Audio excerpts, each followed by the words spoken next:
Selamat siang Pak Kadis. Ini banyak masyarakat yang bertanya-tanya, dinas kebakaran atau damkar media, pekerjaan mereka selain menangani kebakaran yang ada di Kota Manado, apa saja pekerjaan dari itu untuk masyarakat? Baik, terima kasih. Selamat siang pemirsa. Assalamualaikum warahmatullahi wabarakatuh. Sesungguhnya damkar itu meluas, tapi sebelumnya kami jelaskan kalau sekarang dia bernama Dinas Kebakaran, tetapi dengan Permen 20 tahun 2020 nomenklaturnya berubah menjadi Dinas Pemadam Kebakaran dan Penyelamatan.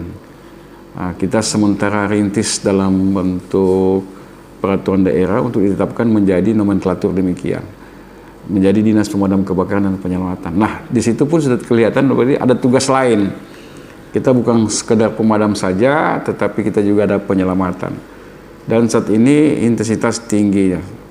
Damkar itu kalau biasa Anda lihat di media atau di luar negeri itu kan dia sama dengan 911. Ya. Jadi fungsi-fungsi penyelamatan non bencana alam kita juga ada.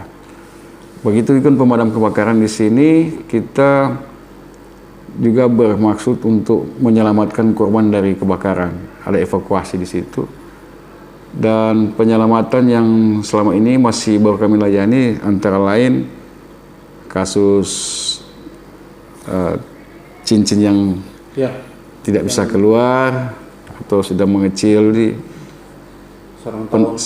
evakuasi sarang tawon dan penangkapan ular yang masuk ke rumah warga. Oh, itu kalau penangkapan ular dan juga sampai sarang tawon itu memang ditangani juga oleh damkar ya Pak? Iya, karena semua publik pasti tahu itu tugasnya pemadam. Jadi hanya istilahnya saja pemadam kebakaran, namun sesungguhnya ada penyelamatan di situ. Bahkan ada tugas-tugas yang sebenarnya itu masih bagian dari bencana alam, cuma kita cuma bersifat perangkat daerah yang support tugas itu, misalnya dengan BPBD maupun dinas sosial itu ada. Pak, ingin saya tanyakan, kalau bisa ada ular yang masuk dalam rumah warga, apakah dari damkar Kota Manado pernah menangani Pak? Kalau terakhir ini ada 2 minggu lalu, tapi itu masih dalam ular kecil, namun tetap bersiko bagi tuan rumah, apalagi kalau pada malam hari. Nah, kami untung cepat tiba, atau ularnya memang belum berlalu. Ada banyak kali justru ularnya sudah berlalu. Walaupun dengan sarana prasarana terbatas, tapi tetap kami semampunya untuk melayani permintaan warga. Karena ada telepon masuk loh.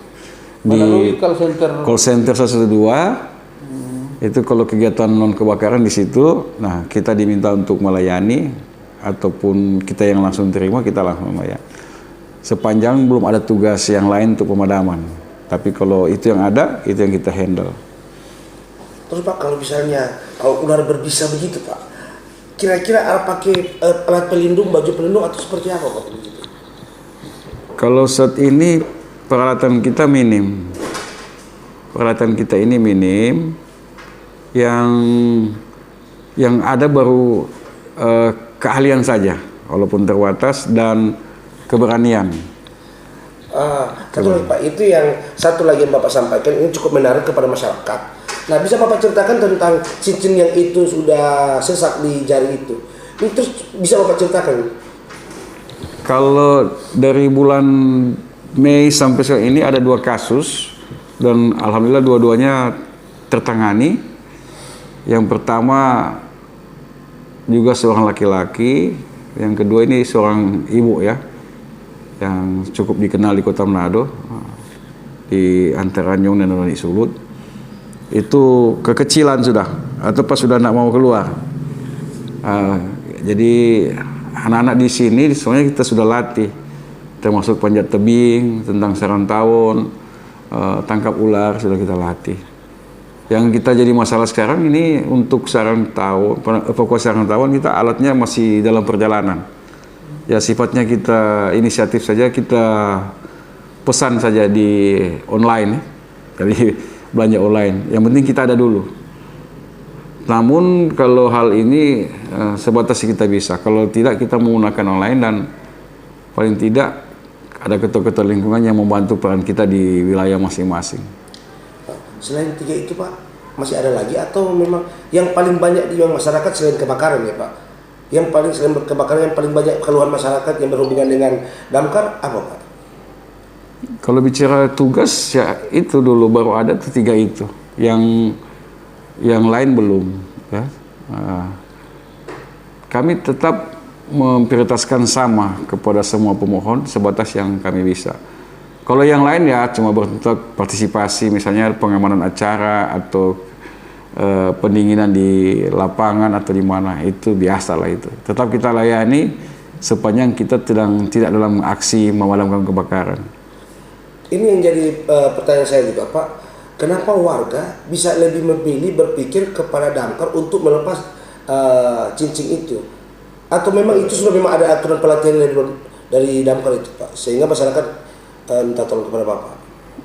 Kalau dalam pelatihan verifikasi memang itu ada ditugaskan, walaupun kemudian petugas kami ini belum semua, karena yang terlatih sertifikasi itu kan baru PNS, hanya didedikasikan, dipelajarkan kepada mereka. Namun juga satu hal, petugas pemadam itu walaupun mereka tenaga honor, ya mampu dan mau jadi pemberani di situ, karena tertantang pasti. Baik Pak, terima kasih. Yang perlu Bapak sampaikan kepada masyarakat terkait tugas tambahan dari damkar Pak, himbauan ke masyarakat. Sebelum ke soal himbauan, pertama sebelum ke tugas lain untuk pemadam, tolonglah misalnya kalau ada kebakaran di lingkungan masing-masing, bisa ketua lingkungan atau warga itu lapor ke pemadam. Kami akan menyiapkan nomor telepon khusus dengan HP. Tetapi kalau dengan 112 itu sebenarnya bebas pulsa. Dari HP bisa langsung. Kalau ke 86444 itu jadi lain masalahnya dengan pakai HP. Silakan ke 112, laporkan saja. Tetapi akan dalam beberapa waktu ini minggu depan kami sudah akan siapkan nomor HP tersendiri supaya lebih sifatnya direct. Dan di lokasi sebaiknya bantu untuk mengosongkan lokasi, karena kadang-kala terjadi main setting, masyarakat tuh nonton, dorang bawa uni di situ, kau dompet kendaraan, dompet motor, dompet taruh di situ, kita menjadi susah, sulit untuk masuk, apalagi kalau terjadi penambahan armada karena kebakaran besar. Bahkan ada yang dia live streaming dulu atau dia video dulu, baru dia telepon damkar, padahal api sudah jalan. Ya. Jadi kira-kira Bapak Ibu, pemadam terlambat itu sudah tentu kami tidak bisa pungkiri, dan mengatasi keterlambatan itu beberapa upaya kami. Bulan Agustus ini kami sudah buka 3 pos, ya, pos tambahan walaupun masih bersifat mobile, yaitu di Kecamatan Sario dengan kedudukan di Dewan, dan di Pal 2 juga kita tambah dengan kedudukan di PDAM. Dan yang ketiga di Singkil. Nah, Singkil baru akan kami, tapi sudah kami rintis dengan pemerintah kecamatan dan berkedudukan di kantor Lurah Wanasa.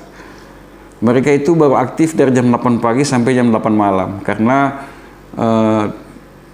pertimbangan ditempatkan di situ, di samping sebagai titik strategis untuk on time rate-nya, kita juga butuh tempat pemondokan. Paling tidak boleh ada aktivitas toilet dan internet maupun teduhan. Itu. Jadi sekali lagi untuk masyarakat kira-kira berperan untuk membantu, walaupun cuma saya sediakan jalan, kasih buka tuh jalan kasih lebar. Dan mungkin di lingkungan yang apalagi yang padat huni itu ya pasti tidak sadar bahwa parkir atau dengan sengaja ada yang barangkali di penjemuran saja di jalan. Pemadam ini besar, karena kita belum punya unit yang kecil untuk lingkungan yang ada. Kalau di lingkungan itu sebenarnya ada motor atau ada roda 3 begitu, kayak mobil motor sampah. Cuma di Manado belum, di Indonesia baru ada di Surabaya. Tentu semua itu anggaran. Ya, makasih.